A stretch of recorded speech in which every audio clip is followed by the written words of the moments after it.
금일 아주 중요한 이벤트죠. 제2차 북미 정상회담이 열렸습니다. 실제로 시장의 기대도 굉장히 컸고요. 그에 따라서 북한과 미국이 적극적인 합의를 그리고 어떤 의미 있는 결과를 좀 도출할 수 있을 것인지에 대한 기대감. 일각에서는 종전선언이 나오면서 코리아 디스카운트가 해소될 수 있다는 기대감. 사실은 저도 어느 정도는 기대감을 가지고 있었는데 실제로는 이제 협상이 결렬이 됐습니다. 사실 시장이 예상하기 어려웠던 부분이에요. 그러니까 협상 결과가 어느 정도까지 나올 것이냐에만 초점이 맞춰졌던 것이지 협상이 이루어지지 않을 것이라고 생각하기는 좀 어려웠거든요. 근데 아무래도 미국 쪽에서 이제 조금 더 적극적인 요구, 그리고 북한에서도 제재 완화에 대한 그런 요구가 서로 이제 맞지 않았기 때문에 어쩔 수 없이 이제 결렬이 되었다, 이렇게 보셔야 될 것 같고요.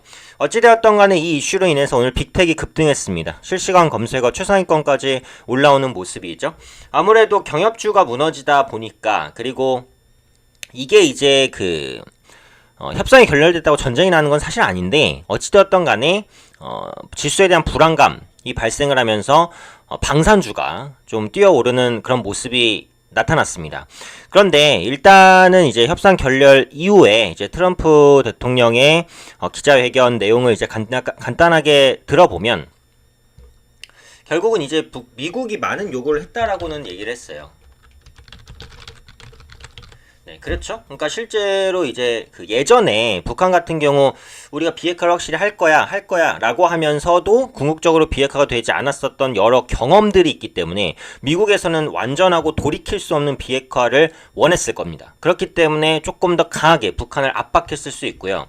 북한 같은 경우에는 완전한 제재 해제를 요구했다고 했어요. 지금 북한 같은 경우에는 이제 핵실험이라든지 이런 부분 때문에 경제적 지원이라든지 제재가 거의 다 끊겨 있는 상황입니다. 근데 이제 미국 쪽에서는 완전한 비핵화를 확실히 해야 되면서 너네들에 대한 제재를 일부 완화해 줄 수 있다, 요 정도를 제시한 것으로 보이고, 북한에서는 비핵화를 확실히 하긴 할 것인데 현재 시점에서는 경제나 이런 부분의 제재를 완전히 풀어달라, 결국은 제재 해제에 대한 강도에 있어서의 마찰 트러블이라고 생각을 해요. 일단은 트럼프 대통령의 기자회견을 보면은 이제 그 정도의 말인 것이고, 그런데 회담이 이제 결렬됐다고 해서 이제 북한과 미국이 이제 얘기를 안 하겠다, 이게 아니에요. 결국은 어떤 내용들을 계속해서 얘기를 했는데 어떻게 보면 서로 조금 더 이득을 취하기 위한 힘겨루기입니다. 그리고 트럼프 대통령은 이전에 이런 말을 하긴 했었죠. 나는 북한과 협상을 하는데 서두르지는 않을 것이다 라는 얘기를 했어요. 어찌되었던 간에 완전한 비핵화를 얻을 것인데 그 과정을 위해서 무리하진 않겠다라는 얘기를 했거든요. 앞으로 점진적인 해결의 과정인 것이고, 김정은 위원장 입장에서도 마찬가지예요. 웬만하면은 내가 비핵화를 하는 대신에 최대한의 경제적 지원, 최대한의 이득을 얻어야 되기 때문에 어차피 북한은 가지고 있는 게 핵 하나입니다. 그것밖에 없어요. 그걸 내주면 사실상 다 내주는 거라서 최대한 이득을 취하려고 하겠죠. 근데 미국이 일단 만만한 상대는 아니었던 거고, 그러니까 결국은 3차든 4차든 앞으로의 북미 정상회담은 계속해서 열릴 수 있다라고 보시면 돼요. 그래서 오늘 일단 리스크 때문에 증시가 꺾였고 경협주가 급락을 했지만 북미 정상회담 자체가 오늘 결련된 것이지 앞으로도 이제 결련될 것이다라는 부분은 아니고, 서로 이득을 얻기 위한 힘싸움 정도의 하나다. 그런 관점에서 보자면 방산주가 계속 갈까요? 방산주는 계속 가지 않을 가능성이 높아요. 일단 오늘 빅텍이 25% 급등했으니까 다음주 월요일에 조금 더 밀려서 올라갈 수는 있겠지만 분명히 꺾일 시점이 머진 않았다라고 생각을 합니다. 그리고 방산주의 연속성이 또 보장이 안 되는 게, 지금 국내에 상장되어 있는 방산주가 다 올라간 게 아니에요.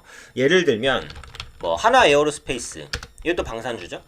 한국항공우주, 이것도 방산주죠. 또 기타 다른 방산주들도 빅텍만큼 올라가진 않았어요. 그러니까 이건 뭐예요? 오늘 경협주가 크게 흔들리니까 일단은 세력들이 빅텍을 쐈다는 거예요. 이게 빅텍 같은 경우에는 워낙에 무게가 가벼우니까 조금만 자금을 투입하면 급등하거든요. 그럼 여기서 개미들이 달라붙으면서 더 급등을 시키고, 그런 관점에서 올라간 것이지 앞으로 이제 방산주가 본격적으로 간다? 그렇게 생각하시면 안 됩니다. 그래서 이 빅텍의 급등을 일단 단기간에 급등이 끝날 가능성이 높아요. 그러니까 일단은 분위기가 안 좋아졌기 때문에 다음 주까지 추가 상승을 할 수도 있어요. 하지만 추가 상승한다고 해서 절대 따라붙는 전략은 안 됩니다. 언제든지 크게 꺾일 수 있다라고 보시면 돼요. 자, 그럼 반대로 오늘 경협주는 급락을 했습니다. 현대로템 같은 경우도 급락을 했는데 일단은 대장주라고 볼 수 있는 현대로템은 장중에 낙폭을 그래도 조금이나마 만회하면서 마무리하기는 했어요. 그래서 요거를 이제 10분봉으로 보면은 그 종가 부근에서 살짝 이제 만회한 모습이죠. 종가 부근에서 이제 살짝 만회한 모습인데 경협주 같은 경우에 지금 당장은 매수 타이밍이 안 나옵니다. 근데 다음 주에 이제 좀 하락이 진정되면서 그때는 이제 다시 한번 저가 매수가 들어올 거예요. 왜냐면 아까도 말씀드렸듯이 북한과 미국 간의 이런 협상은 아직도 진행 중인 거예요. 결국은 서로 안 보겠다는 얘기가 아닙니다. 그러니까 경협사업에 대한 기대감도 어쨌든 다시 부각이 될 수 있어요. 다만 지금은 협상 결렬에 대한 충격이 크기 때문에 그 충격파를 당분간은 소화해야겠죠. 근데 경협주는 분명히 기회가 오는 거라고 보시면 돼요. 다음 주나 다다음 주 정도에는 저점을 찍고 턴하는 모습이 나올 가능성이 있어요. 그렇기 때문에 매수하라는 얘기는 아니지만 당장 매수하기도 어렵지만 관심을 가지고는 있어야 된다는 거죠.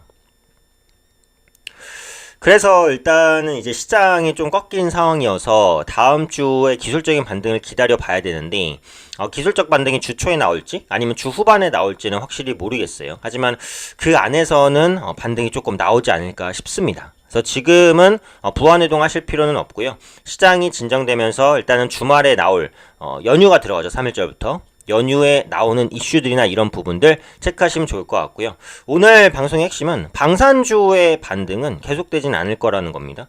그리고 경협주가 급락했지만 다음 주에 추가적인 조정을 겪은 이후에는 바닥을 잡고 반등할 수 있기 때문에 이런 부분들의 시장의 수급 생리 좀 이해하고 매매하시는 게 좋겠다 이렇게 말씀드리도록 하겠습니다.